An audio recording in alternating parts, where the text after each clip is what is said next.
The spring rain poured down on the streets of Boston as Nico DeLuca sat in his black Mercedes, watching the city lights reflect off the wet pavement. His driver, Marco, navigated through traffic while Nico reviewed the numbers from his latest business venture. The legitimate ones, anyway. At 42, Nico had built an empire that spanned both sides of the law, though few knew the true extent of his power. "Sir, there's heavy traffic ahead due to an accident," Marco said, slowing the car. Nico barely looked up from his tablet. "Take the side streets." They turned onto a quieter road lined with small shops and cafes. Most were closing for the night, their workers hurrying home in the rain. That's when it happened. A young woman darted out from an art supply store, arms full of canvases and supplies, trying to juggle an umbrella. She slipped on the wet sidewalk, her materials scattering everywhere. Without thinking, Nico ordered Marco to stop. "Stay in the car," he commanded, stepping out into the rain. The woman was on her knees, frantically trying to gather her supplies before they got soaked. Her dark hair had fallen from its messy bun, and her hands were stained with different colors of paint. "Let me help you," Nico said, his deep voice causing her to look up. Her eyes widened. They were a warm brown, like honey, and her cheeks flushed pink. "Oh, thank you, but you don't have to. Your suit will get ruined." Nico was already picking up her canvases. His $1,000 suit was indeed getting soaked, but for some reason, he didn't care. "I'm Nico," he said, helping her stand. "Sienna," she replied softly. "Sienna Carter. I teach art classes at the community center." Something about her innocence, the way she seemed so removed from his dark world, stirred something in him. He hadn't felt this way in, well, ever. "Let me give you a ride home," he offered, gesturing to his car. Sienna hesitated, clutching her supplies closer. "That's very kind, but I couldn't possibly—" "It's pouring, and you'll ruin all your materials." He smiled, and for once, it wasn't the calculated smile he used in business dealings. "I promise I'm not a serial killer." No, he thought grimly. He was much worse. But something made him want to protect this woman, to keep her away from the darkness that surrounded him. Sienna looked at the rain, then at her supplies, and finally nodded. "Okay, thank you." Marco opened the door for them, and soon they were in the warm, dry interior of the Mercedes. Sienna sat perched on the edge of the leather seat, trying not to drip too much water. "Where do you live?" Nico asked.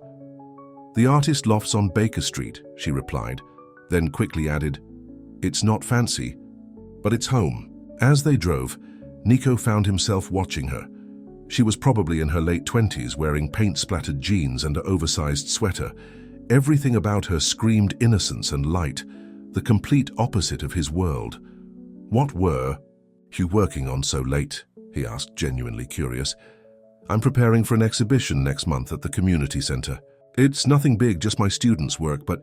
She smiled and her whole face lit up. "They're so talented.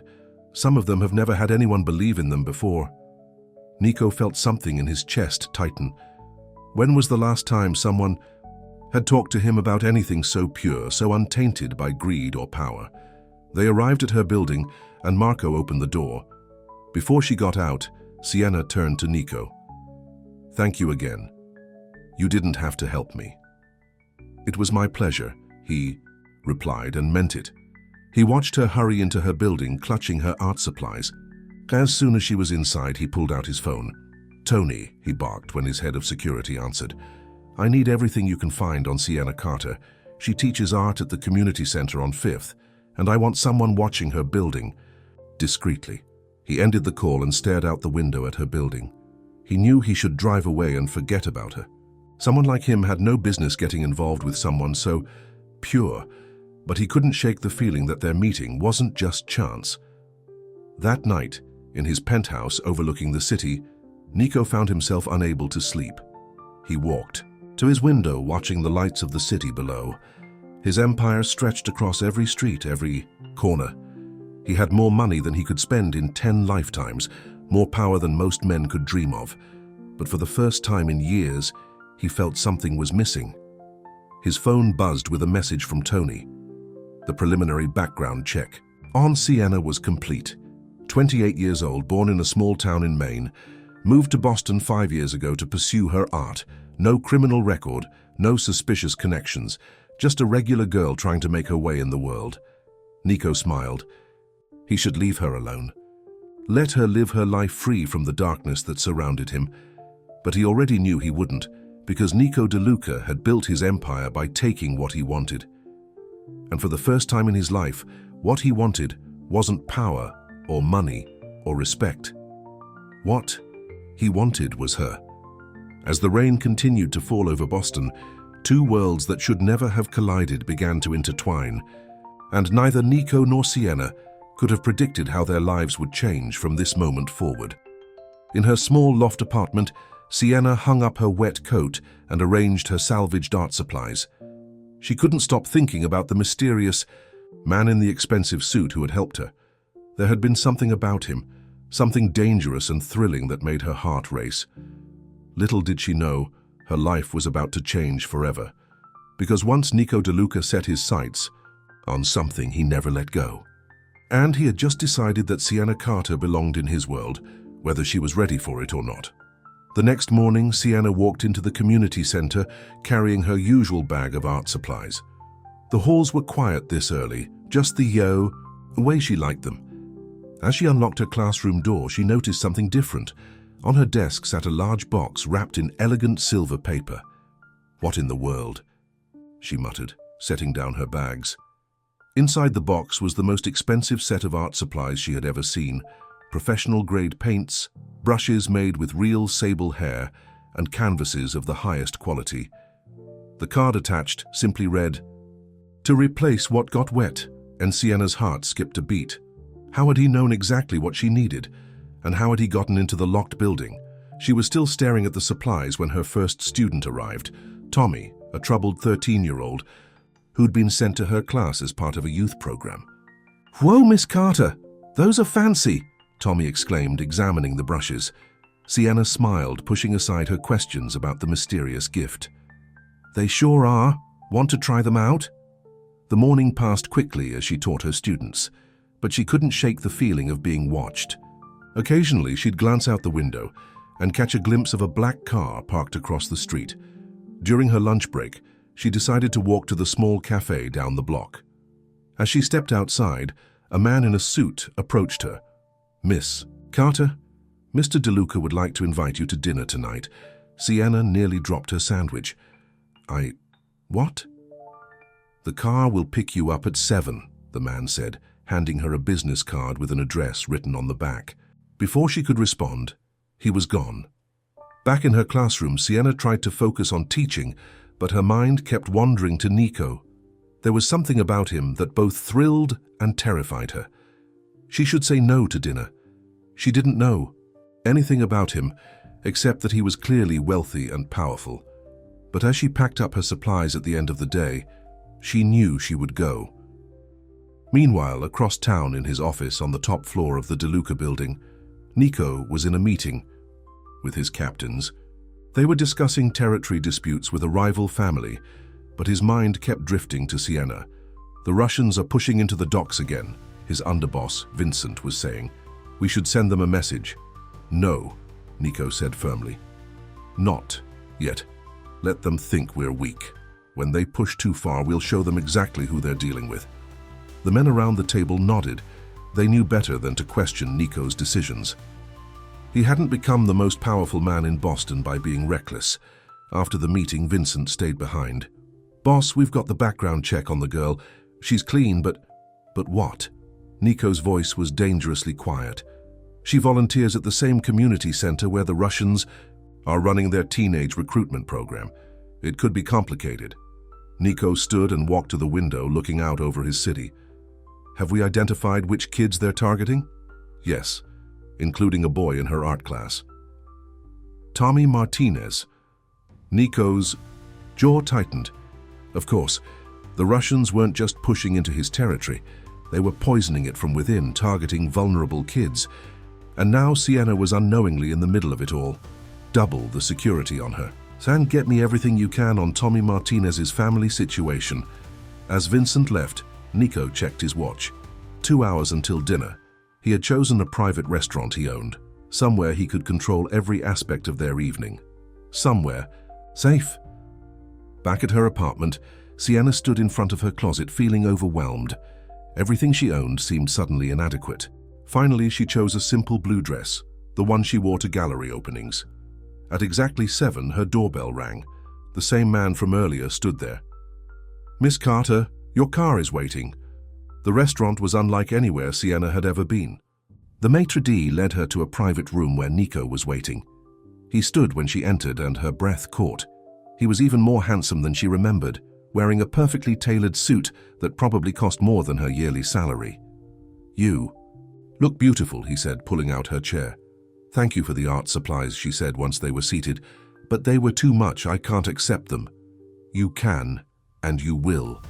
His voice was gentle but firm. "Consider it an investment in your students' futures." As they ate, Sienna found herself relaxing. Nico asked about her art, her students, her dreams.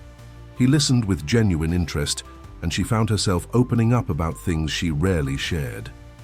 "Just want to give these kids a chance," she said. "Art saved me when I was young. Maybe it can save some of them too."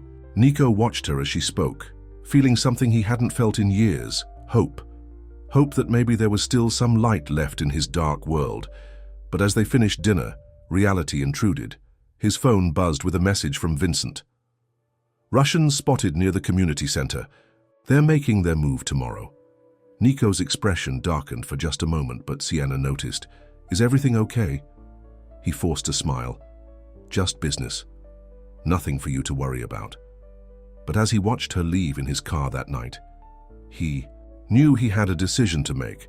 He could walk away now, keep her safe from his world, or he could do what he always did, take what he wanted and deal with the consequences. The choice should have been simple. But as he thought of her smile, her kindness, the way she lit up when talking about her students, he knew it was already too late. Sienna Carter had awakened something in him, something he thought had died long ago. And now that he had found her, he would move heaven and earth to keep her safe, even if it meant going to war. The next day started like any other at the community center, but everything was about to change. Sienna noticed Tommy wasn't in class, which wasn't unusual. He often missed days. But something felt wrong. Maybe it was the way 2 unfamiliar men had been hanging around outside, or maybe it was the worried looks on the other kids' faces. During break time, she overheard 2 students whispering.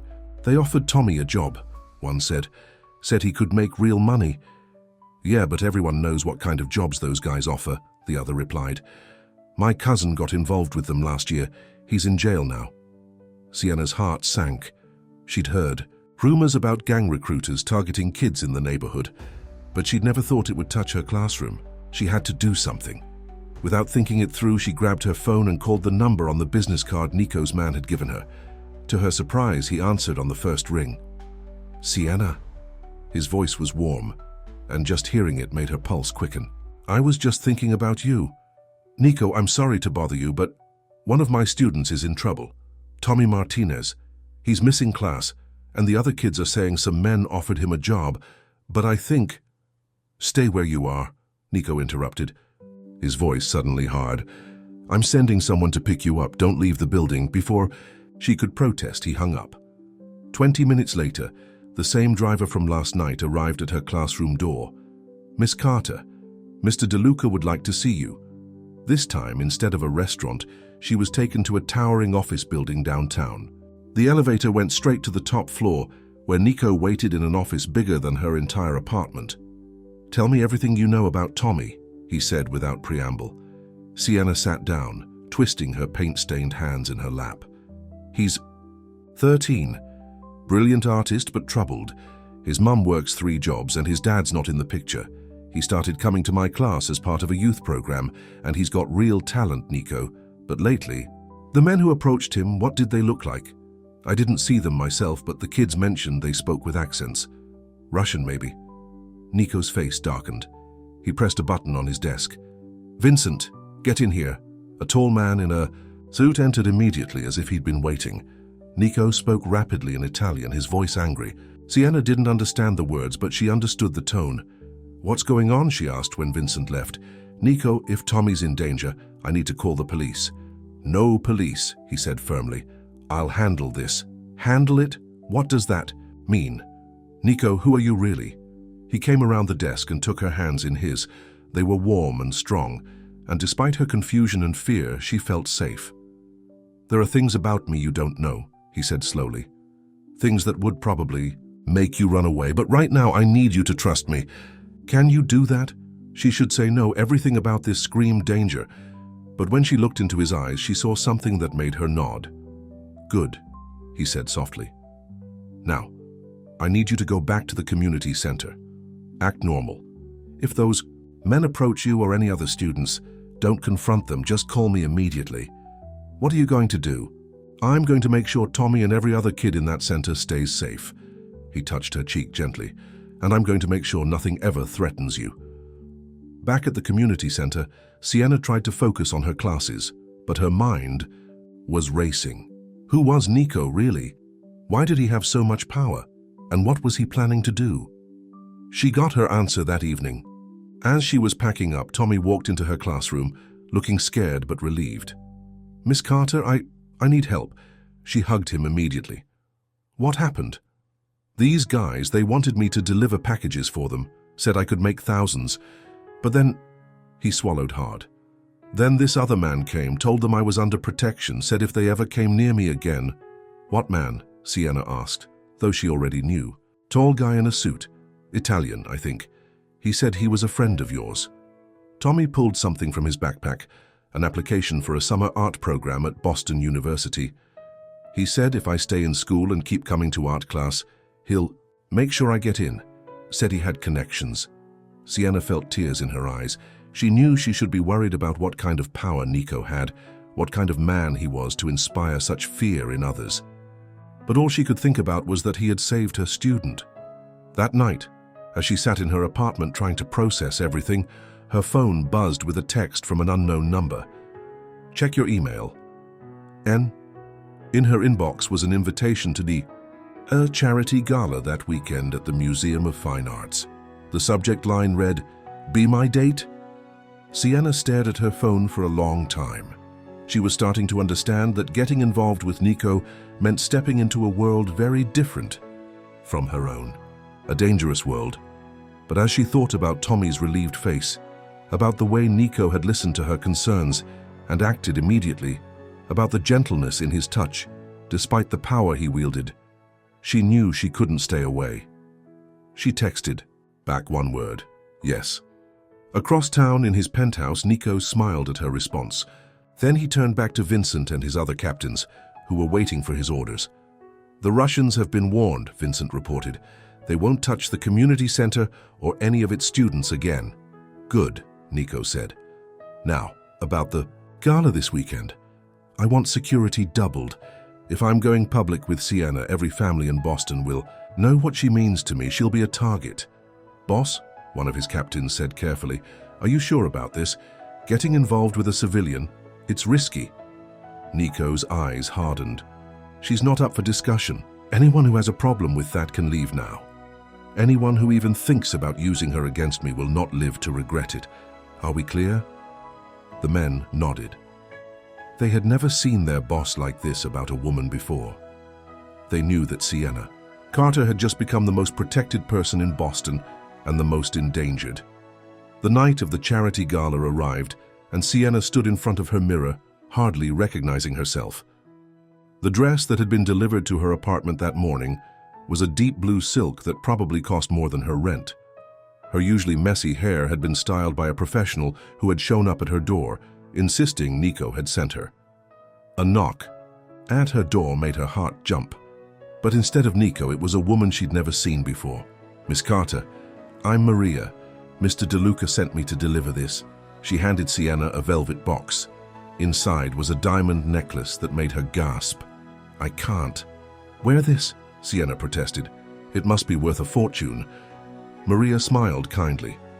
Mr. DeLuca insisted. He said it belonged to his mother, and she would have wanted someone like you to wear it. As Maria helped her put on the necklace, Sienna's hands shook. She was starting to understand just how different Nico's world was from hers. The car that picked her up was even fancier than the ones she'd ridden in before. This time Nico was inside waiting for her. When she slid in beside him, he took her hand and kissed it. "You look breathtaking," he said, his eyes dark with admiration. "Nico, the necklace, it's too much.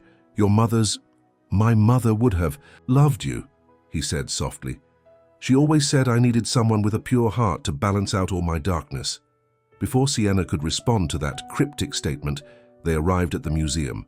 Photographers lined the entrance, and Sienna felt overwhelmed by the flashing lights. "Just hold on to me," Nico whispered, helping her from the car. "I won't let go." Inside, the museum had been transformed into a glittering wonderland. Boston's elite filled the halls, but Sienna noticed something strange. Whenever Nico approached, conversations stopped. People stepped aside, some bowing their heads slightly. Even the mayor, when he came to greet them, seemed nervous. "Mr. DeLuca," the mayor said, shaking Nico's hand, "we're honored you could attend, and this must be the lovely Miss Carter I've heard so much about." "You've heard about me?"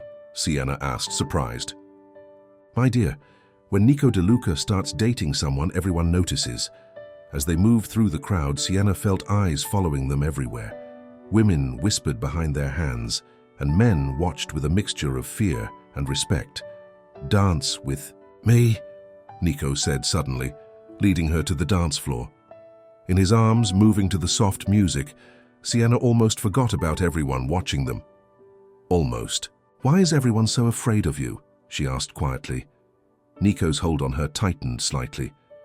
"Because they know what I'm capable of." "And what's that?" "Anything necessary to protect what's mine."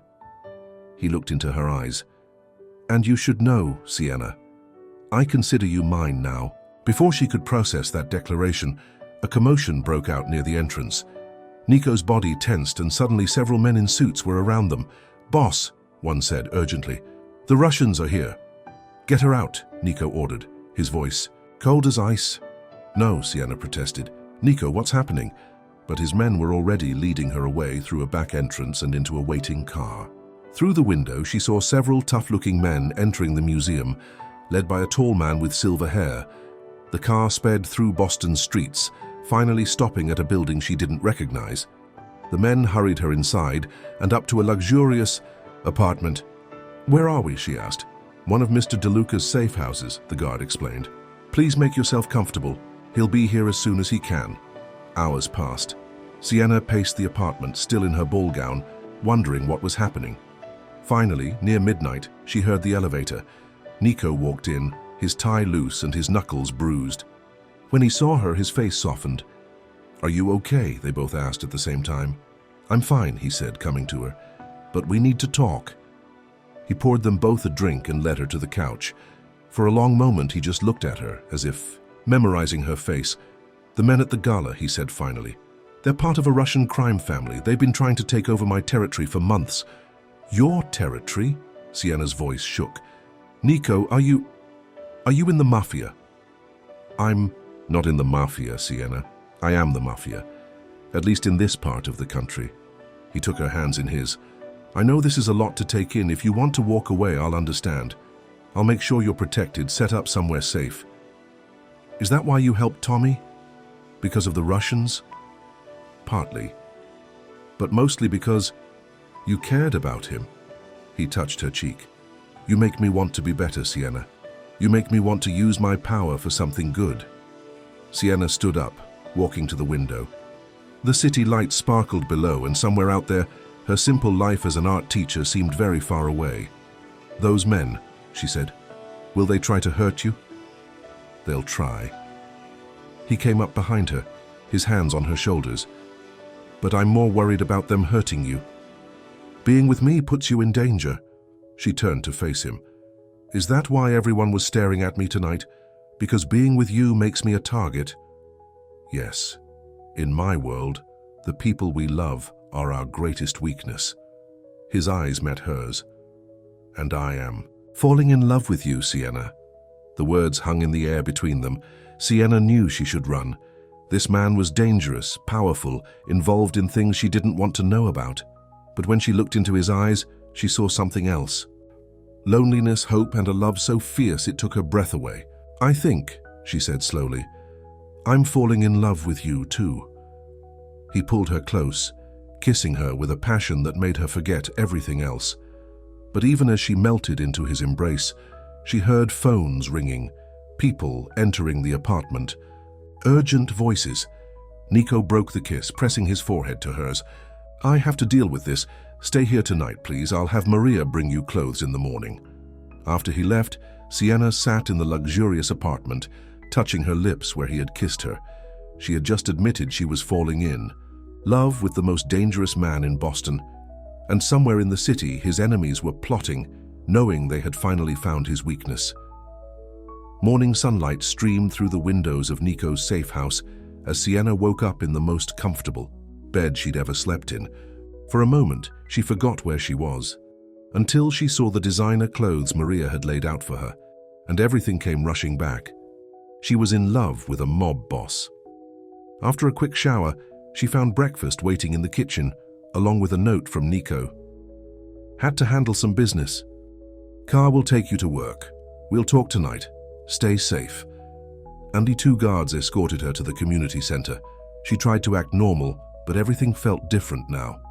She noticed the black cars parked strategically around the building, the men in suits watching from a distance. She was living in a different world now. Her morning class was halfway through when Tommy burst in, out of breath and scared. "Miss Carter, they're back. The Russians, they're looking for you." Before Sienna could respond, her classroom door opened. The silver-haired man from the gala walked in, flanked by 2 younger men. Her students fell silent. "Miss Carter," he said with a thick Russian accent, "I am Victor Petrov. We need to talk."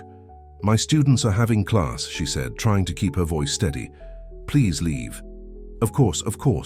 We respect education." Victor smiled, but it didn't reach his eyes. "Children, class is dismissed early today. Go home." The kids looked at Sienna, uncertain. She nodded, and they quickly packed up, hurrying out. Only Tommy lingered at the door, phone in hand. She saw him typing something before one of Victor's men shoved him out. "Now," Victor said, sitting on one of the student desks. "Let's discuss." "Nico DeLuca." "I have nothing to discuss about Nico. You are wearing his mother's necklace, living in his safe house. You are very much involved in discussing Nico." Victor's smile disappeared. "He took something from me, something valuable. I want it back." "I don't know anything about that." "No? Then perhaps you'd like to know what kind of man you're really involved with." Victor pulled out his phone, showing her news, articles, mysterious deaths, missing persons, businesses burned down. "This is who Nico DeLuca is. A monster." Sienna's hands shook, but she lifted her chin. "If you're trying to scare me away from him, you're wasting your time." "Scare you?"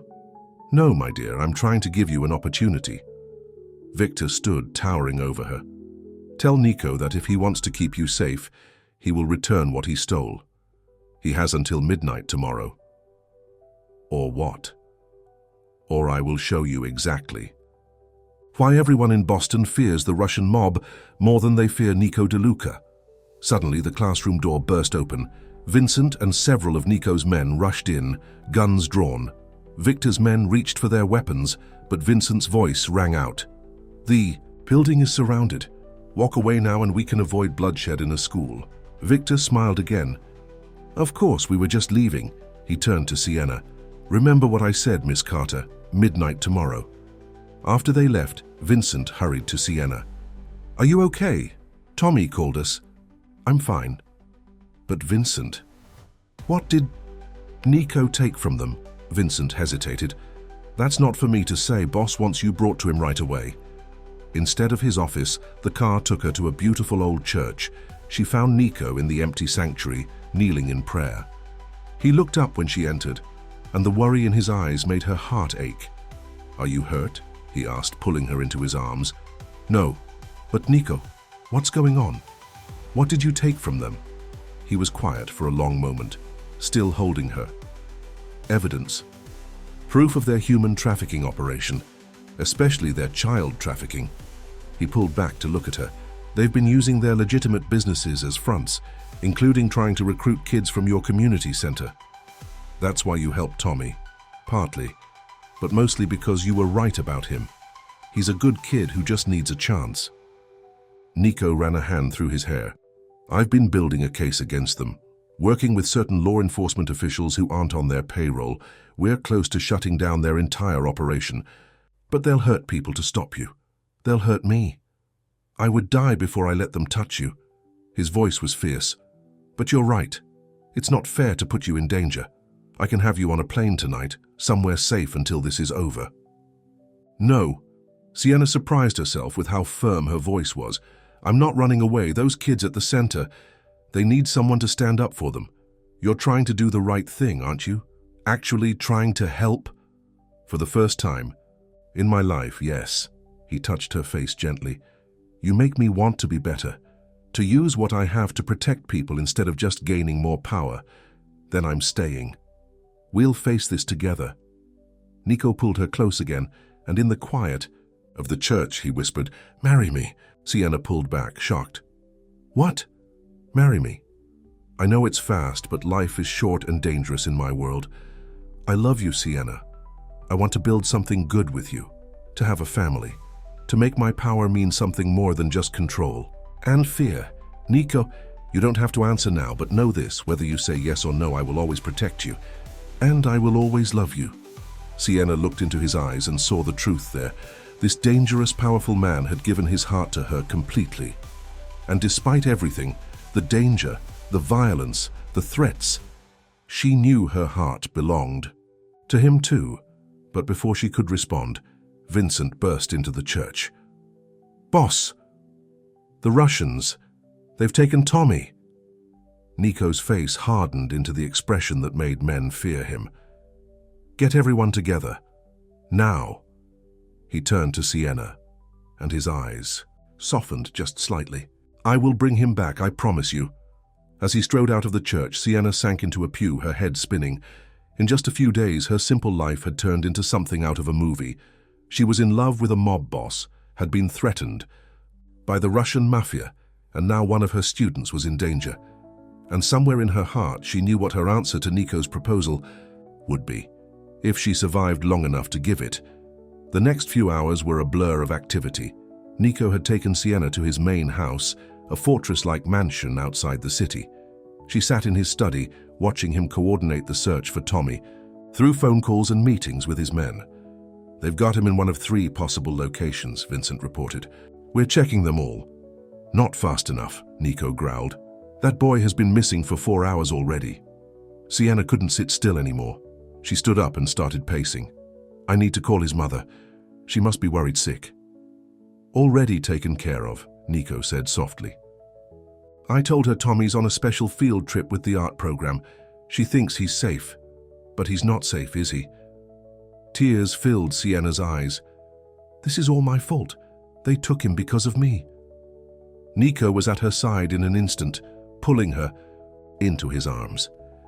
"No, they took him because they're monsters who use children as pawns, but I promise you, they will pay for this." A knock at the door interrupted them. Maria entered, carrying a phone. "Boss, it's Victor. He wants to talk." Nico put the call on speaker. Victor's accented voice filled the room. "The boy is asking for his art teacher," Victor said. "Says he wants to show her the new techniques he learned. Shame if he never got the chance. If you hurt him," Nico's voice was deadly calm, "there won't be a place on earth where you can hide from me." "Always with the threats, Nico. I'm offering a simple trade. The evidence you stole for the boy. You have 2 hours to decide." The line went dead. Nico immediately turned to Vincent. "Tell me we've found him. We've narrowed it down to 2 locations, an old warehouse by the docks and a closed restaurant in South Boston. Split the teams. Hit both places at once." "No," Sienna said suddenly. Everyone turned to look at her. "I know where he is." "How?" Nico asked. "Tommy told me." "When Victor's men came to my classroom, Tommy had his phone out. He was sending a message." She pulled out her own phone, showing them. "He sent me a picture of his new drawing. Look at the background." The picture showed a half-finished sketch, but behind it was a distinctive red and gold wallpaper. "The Golden Dragon," Vincent said. "Their old restaurant." "That smart kid," Nico muttered. "He knew you'd recognize it." "Vincent, get everyone ready. We move in 30 minutes. "I'm coming with you," Sienna said firmly. "Absolutely not." Yes, I'm Tommy, trust me. He'll be scared. He needs to see a familiar face. She took Nico's hand. I know you'll protect me. Nico looked at her for a long moment, then nodded. You stay in the car until we secure the building. Promise me. I promise. The next hour was the longest of Sienna's life. She sat in the back of a black SUV, watching as Nico's men took up positions around the closed restaurant. Nico himself was wearing a bulletproof vest under his suit, checking his gun with practiced ease. Remember, he told his men, the boys, safety is priority one. But once he's clear, his eyes hardened. No mercy. Sienna watched through the tinted windows as teams of men moved silently into position. Her heart was pounding so hard she could barely breathe. Suddenly, everything happened at once. There was the sound of breaking glass, shouts in Russian and Italian, and gunfire. Sienna pressed her hands to her ears, praying that Tommy was okay. After what seemed like hours but was probably only minutes, Vincent's voice came over the radio. Building secure. We found the boy. He's okay. Sienna was out of the car before the guard could stop her. She ran into the restaurant, pushing past men with guns until she found Tommy. He was sitting in a chair, looking scared but unhurt. Miss Carter. He ran to her, hugging her tight. Are you okay? Did they hurt you? I'm fine. They just wanted to scare you and Mr. DeLuca. But I remembered what you taught us about leaving clues in art. Nico appeared beside them, his suit dusty, but otherwise immaculate. You did good, kid, real good. Tommy looked up at him with a mixture of fear and awe. Are you really a mafia boss? Yes. But I'm also the man who's going to make sure you get into that art program. Nico put a hand on Tommy's shoulder. And I'm going to make sure no one ever threatens you or your friends again. Boss, Vincent called urgently. Victor got away, but we found their records, everything, names, dates, proof of their whole operation. Get it to our friends in the FBI, Nico ordered, and put the word out. Victor Petrov is a dead man walking. Later, that night, after Tommy had been safely returned to his mother with a story about getting locked in the art supply closet, Sienna and Nico sat in his study. I've never been so scared, she admitted. Not for myself, but for Tommy. That's who you are, Nico said softly. Always thinking of others. He took her hand. I know I asked you to marry me earlier, and you didn't get a chance to answer. After today, I understand if you want to walk away. Yes. What? Yes, I'll marry you, she squeezed his hand. Today showed me something.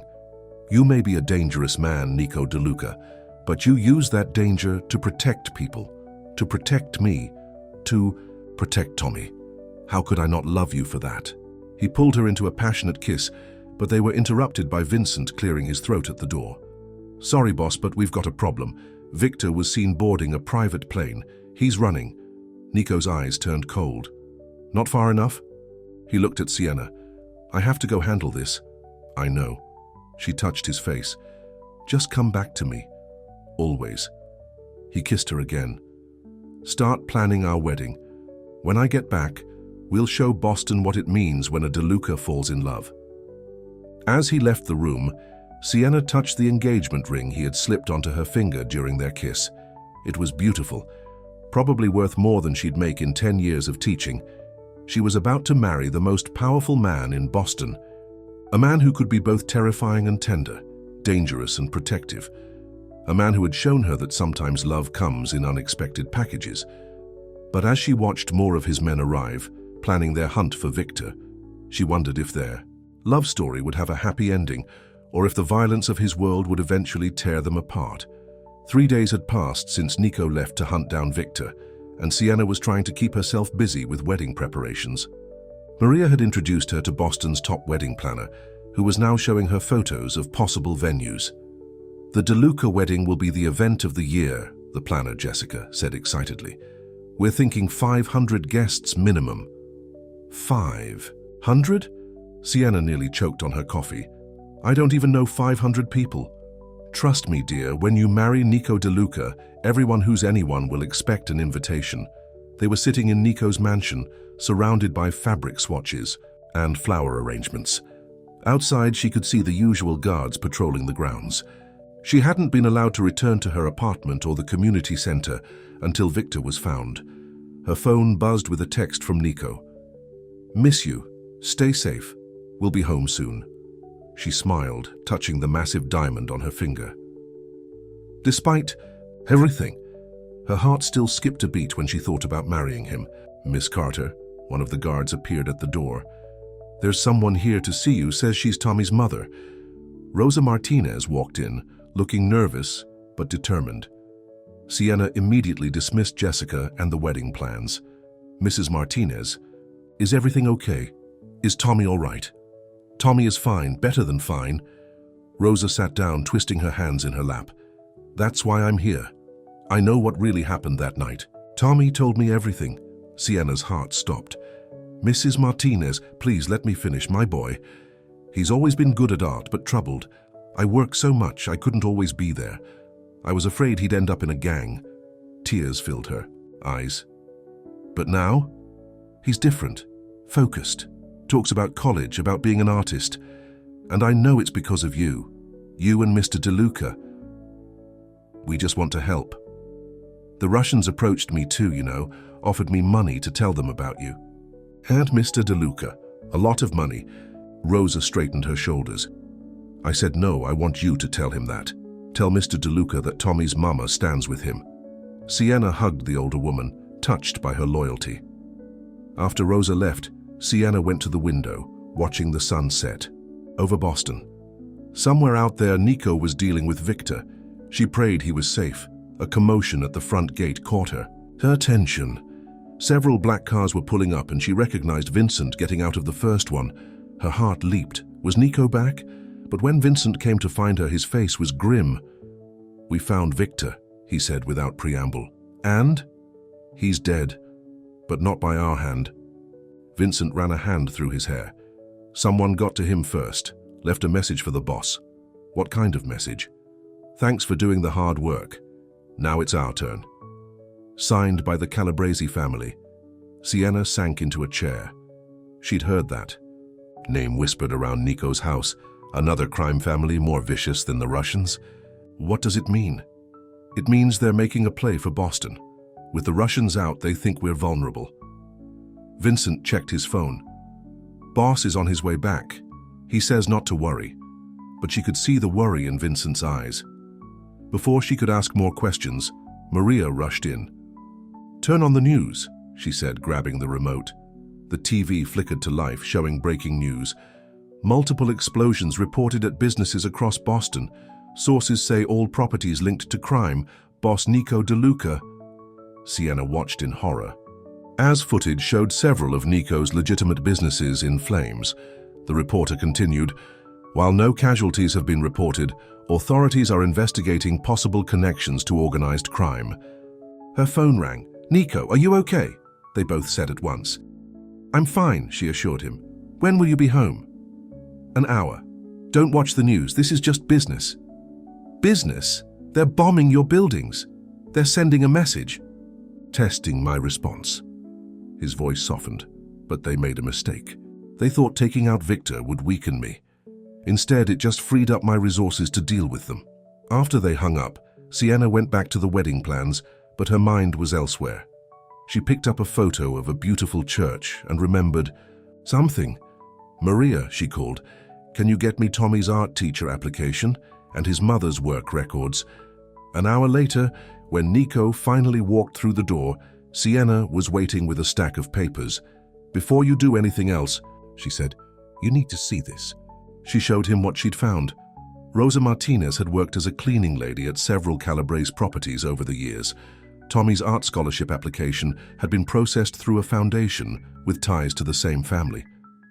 "They've been watching us," she explained, "using Tommy and his mother to get close to us. That's how they knew when you were going after Victor."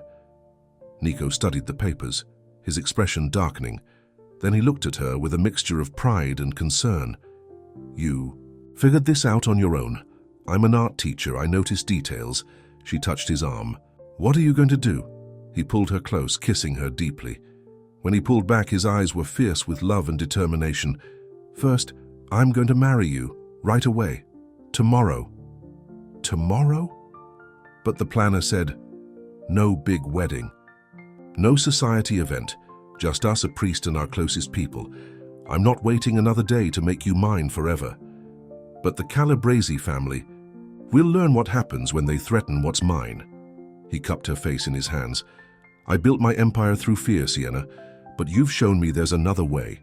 Tomorrow, I'll marry you, and then we'll show Boston what happens when love is stronger than fear." As she melted into his embrace, Sienna knew their story was far from over. The Calabrese family was coming for them. Their peaceful life seemed further away than ever, but in Nico's arms, with his ring on her finger and his love surrounding her, she felt stronger than any threat they faced. Tomorrow, she would become Mrs. DeLuca, and Boston would never be the same. Dawn broke over Boston as Sienna stood in front of a mirror in the small room behind the church altar. She wore a simple white dress. There hadn't been time for anything elaborate. Maria was pinning fresh flowers in her hair while Tommy's mother, Rosa, helped with the final touches. "You look beautiful," Rosa said, adjusting the veil. "Like an angel." Sienna smiled, but her hands were shaking. Everything was happening so fast. Just weeks ago, she had been a simple art teacher. Now she was about to marry the most powerful man in Boston, while a rival crime family plotted against them. A soft knock at the door made them all turn. Vincent poked his head in. "Sorry to interrupt, but we have a situation." He looked at Sienna apologetically. "The Calabrese family sent a wedding gift." "What kind of gift?" Sienna asked, though she already knew it wouldn't be anything good. "A video of all your students' homes, with a message. Choose your battles carefully, DeLuca." Sienna's heart stopped. "They're threatening the children? Boss wants to know if you want to postpone." "No." Sienna's voice was firm. "Get Nico, now." Minutes later, Nico rushed in, looking devastated. "Sienna, I'm so sorry. This is all my fault." "Stop!" She took his hands in hers. "I have an idea, but first, do you trust me? With my life? Then marry me, right now, and then let me handle this my way." Nico studied her face. "What are you planning?" "Something they won't expect, because they don't understand what it means to have love on your side." An hour later, Sienna walked down the aisle of the small church. Only their closest people were there: Vincent, Maria, Tommy and his mother, a few of Nico's most trusted men, and some of Sienna's students and their families. When she reached Nico, his eyes were filled with tears. She had never seen him look so vulnerable, so human. The ceremony was brief but beautiful. When the priest pronounced them husband and wife, Nico kissed her with a passion that made their small audience cheer. But there was no time for a reception. As soon as they signed the marriage certificate, Sienna put her plan into action. She gathered all the parents who had attended, mothers and fathers of her art students. In rapid-fire Spanish and English, she explained what was happening, how the Calabrese family was threatening their children, how they needed to stand together. "They think we're weak because we care," she told them. "They think love makes us vulnerable, but they're wrong. Love makes us stronger." The parents listened, then began making calls. Within hours, the message had spread through every immigrant community in Boston. The cleaning ladies who worked in Calabrese properties, the dishwashers in their restaurants, the gardeners in their mansions. All of them were parents of Sienna's students, or knew someone who was. By nightfall, the Calabrese family's businesses were empty. No workers showed up, no deliveries were made. The simple people they had always ignored, the invisible workforce they depended on, had vanished. Nico watched in amazement as his new wife coordinated it all from their living room, still in her wedding dress. "The power of community," she explained, when he asked how she'd done it. "These people have always had strength in numbers. They just needed someone to show them how to use it." But the Calabrese family wouldn't go down without a fight. That night, as Nico and Sienna prepared to leave for their honeymoon, Vincent burst in with news. "They're moving on the community center. Tonight." Nico immediately began barking orders, but Sienna touched his arm. "No, let them come." "What? Trust me, call the press instead." When the Calabrese men arrived at the community center, they found it full of people. Parents, children, teachers, and community leaders were all inside, holding an art exhibition. News cameras rolled as the men with guns faced off against families admiring children's artwork. "Go ahead," Sienna said, stepping forward. Show everyone who you really are. Show them how brave you are, threatening children and their families. The Calabrese men looked at each other uncertainly. Behind them, police sirens wailed. Real police, not the ones on their payroll. The cameras kept rolling. One by one, they backed away. Later that night, in Nico's, now their mansion, he held her close. "You're incredible," he whispered. "You fought them without violence, without fear." "I fought them with love," she corrected. "The same way I fought for you. The same way I'll always fight for what matters. The Calabrese family won't give up easily. No, but they'll never win. Because they don't understand what we have." She touched his face. "They think power comes from fear, but real power comes from love, from community, from standing together." Nico kissed her softly. "When did I get so lucky?" "When you stopped to help a girl pick up her art supplies in the rain." Outside, the city was quiet. The Calabrese family had retreated, but everyone knew this was just the beginning. There would be more battles to come. But as Sienna lay in her new husband's arms, she wasn't afraid. She had shown Boston a new kind of strength today. Not the strength of guns and violence, but the strength of love and community. And tomorrow she would go back to teaching art, back to changing lives, one student at a time. Because that was her power. The power to see the good in people, to bring out their best, to build bridges instead of walls. She was Sienna DeLuca now, wife of the most feared man in Boston. But more importantly, she was still herself, the art teacher who believed in love, in second chances, in the power of creativity to change lives. And that was something no rival family could ever take away. A month into their marriage, Sienna and Nico had fallen into a strange but comfortable routine. She still taught her art classes, now with doubled security watching the community center. He ran his empire, but with a new focus on legitimate businesses and community development. At night, they would share dinner and talk about their days, like any normal couple. But they both knew the peace wouldn't last. The warning came on a sunny Tuesday afternoon. Sienna was helping Tommy prepare his portfolio for the art program when Maria rushed into the classroom. They took Vincent. Sienna's heart stopped. Vincent wasn't just Nico's right-hand man. He was family. They had just had dinner with him and his wife last night. "How?" she asked, already packing up her supplies. "Ambush. The Calabrese family had inside help." Maria looked worried. "Boss wants you home now." At the mansion, Sienna found Nico in his study, surrounded by his captains. The usually calm and controlled man she had married was pacing like a caged tiger. "They want a meeting," he was saying. "Just me and Marco Calabrese, tonight." "It's a trap," one of his men argued. "Of course it's a trap." Nico ran a hand through his hair. "But they have Vincent." Sienna stepped forward. "Then we set our own trap." Everyone turned to look at her.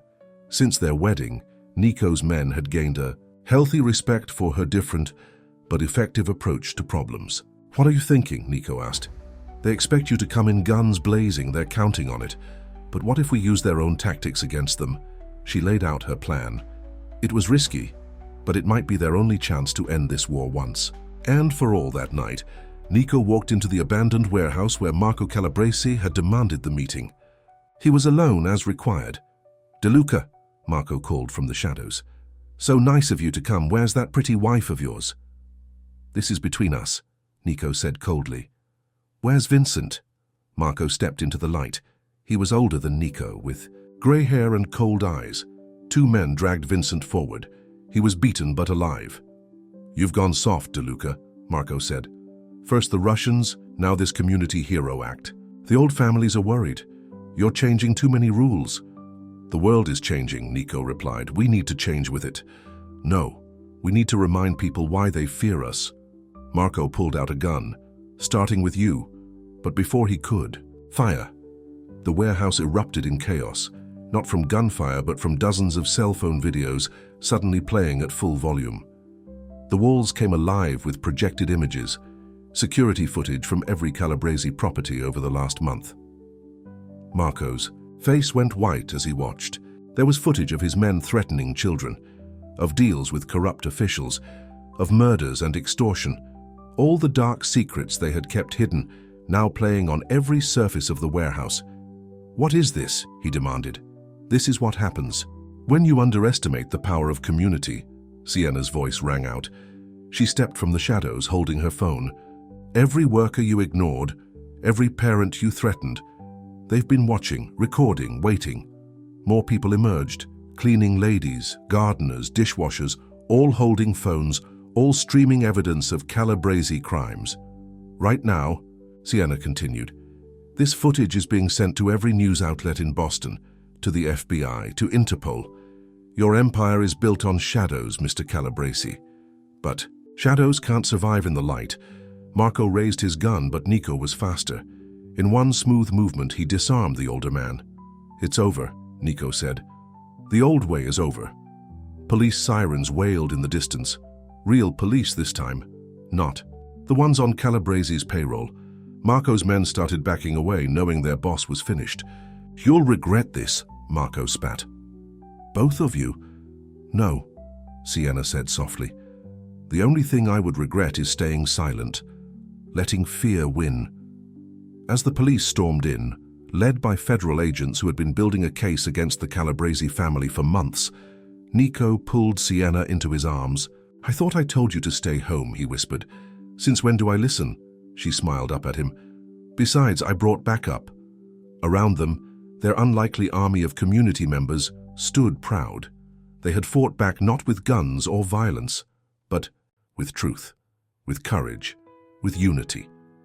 Vincent, though bruised, managed to smile. "Boss, I think your wife just took down one of the oldest crime families in Boston with a bunch of cell phone videos. She's full of surprises," Nico said proudly. Later that night, as news helicopters circled the city and the Calabrese empire crumbled, Nico and Sienna stood in their garden. "Everything will change now," he said. "With Marco gone, the other families will either adapt or fall." "And what about your family?" she asked. "Your empire?" "My empire needs to change too." He touched her face gently. "You've shown me a better way, a way to use power to protect, not destroy, to build up communities instead of controlling them through fear. It won't be easy. Some people won't want to change. Then they'll learn the hard way what you taught me, that real strength comes from love, from standing together, from doing what's right." Sienna leaned into his embrace, watching the city lights twinkle in the distance. Boston would never be the same after tonight. The old criminal empires were falling, giving way to something new, and it had all started because a mob boss stopped to help an art teacher in the rain. "I love you," she whispered. "I love you too," he replied, "my warrior artist." Tomorrow would bring new challenges. There would be investigations, questions, changes to navigate, but together they had found a way to bridge their two worlds, to bring light to darkness, to prove that love really could conquer all, even in the dangerous streets of Boston, where a modern-day Romeo and Juliet had rewritten the rules of power and shown that the greatest strength comes not from fear, but from the courage to love. 1 year later, the community center was barely recognizable. Thanks to the DeLuca Foundation's funding, it had been transformed into a state-of-the-art facility, with proper art studios, music rooms, and a professional gallery space. Sienna stood in her new classroom, watching as Tommy helped hang artwork for his first solo exhibition. A little higher on the left, she guided him. At 16, he had grown taller than her, and his talent had blossomed beyond her wildest dreams. The acceptance letter from the prestigious art program sat framed on her desk, a reminder that dreams really do come true. Mrs. DeLuca, one of the security team, appeared at the door. "Your husband is here." Nico walked in, looking as handsome as ever in his tailored suit. But there was something different about him now, a lightness that hadn't been there before. The burden of his old life had lifted, replaced by a new purpose. "Ready for the big night?" he asked, kissing her cheek. "Almost." She touched her stomach gently, where their first child was just beginning to show. "Your daughter's been kicking all morning." "I think she's excited too." The transformation of Boston's underworld had been dramatic but surprisingly smooth. After the Calabrese family's fall, Nico had used his influence to guide the other families toward legitimate businesses. The DeLuca empire now focused on community development, education, and supporting immigrant businesses. There had been resistance at first, of course, Some of the old guard couldn't accept the changes, but they quickly learned that the new Nico DeLuca was just as formidable as the old one, maybe even more so because now he had something worth fighting for. Vincent called, Nico said, helping Tommy adjust a frame. The last holdouts have agreed to our terms. They'll convert their gambling operations into community centers like this one. And the violence? Sienna asked softly. Over, at least in our territory. The other families have seen that there's more profit in helping communities thrive than in controlling them through fear. Tommy stepped back to admire his work. The exhibition was a series of paintings showing the transformation of their neighborhood, from dark, shadowy streets to vibrant communities full of life and color. You know, he said thoughtfully, my mom says this neighborhood hasn't been this safe since she was a kid. People aren't afraid anymore. That's because they have hope now, Sienna replied. And hope is stronger than fear, as if to prove her point. The community center was soon filled with people arriving for the exhibition, parents, students, community leaders, and yes, even some of the old crime families, all mingling together, admiring the art, celebrating the changes in their city. Rosa Martinez, now the center's administrator, was greeting guests with proud confidence. Many of the parents who had helped bring down the Calabrese family had found new jobs through the DeLuca Foundation, their bravery rewarded with opportunities they never thought possible. During the exhibition, Nico stood up to make a speech. The room fell silent, not from fear as it once would have, but from respect. A year ago, he began, my wife taught me that true power doesn't come from making people fear you. It comes from giving them something to believe in. Tonight, we're not just celebrating Tommy's incredible talent. We're celebrating what happens when a community stands together, when we choose love over fear, hope over darkness. He turned to Sienna, his eyes soft with love. None of this would have been possible without one brave art teacher who saw past my darkness to the light inside, who taught me that even someone like me could change, could become better, could use my power to build instead of destroy. Tears filled Sienna's eyes as he continued. So tonight I'm proud to announce that the DeLuca Foundation is expanding. We're opening similar centers in every neighborhood in Boston, places where kids can discover their talents, where families can find support, where communities can grow stronger together. The applause was deafening. Tommy's mother was crying.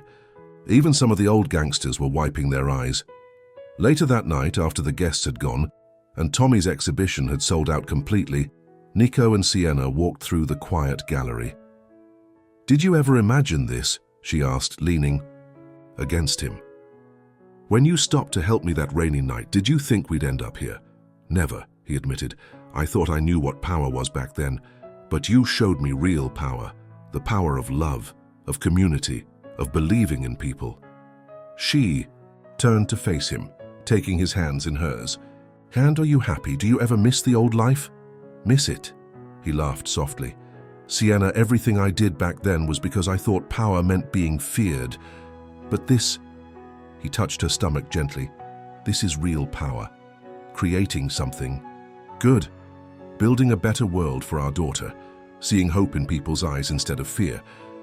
They walked out into the Boston night hand in hand. The city had changed, and so had they. The dangerous mob boss and the gentle art teacher had found not just love, but a way to make their two worlds work together for something greater than themselves. I love you, Nico whispered, pulling her close. I love you too, she replied. My reformed bad boy. Above them, the stars twinkled over a city transformed by the most unexpected love story, proof that sometimes the greatest changes come not from violence or fear, but from the simple courage to see the good in someone else. And in the community center behind them, Tommy's artwork told their story, a story of darkness turned to light, of fear transformed by love, of a city reborn through the power of hope. Because in the end, love really does conquer all, even in Boston, even in the world of mob bosses and art teachers, even in the most unlikely of places, where a simple act of kindness in the rain can change everything. The end.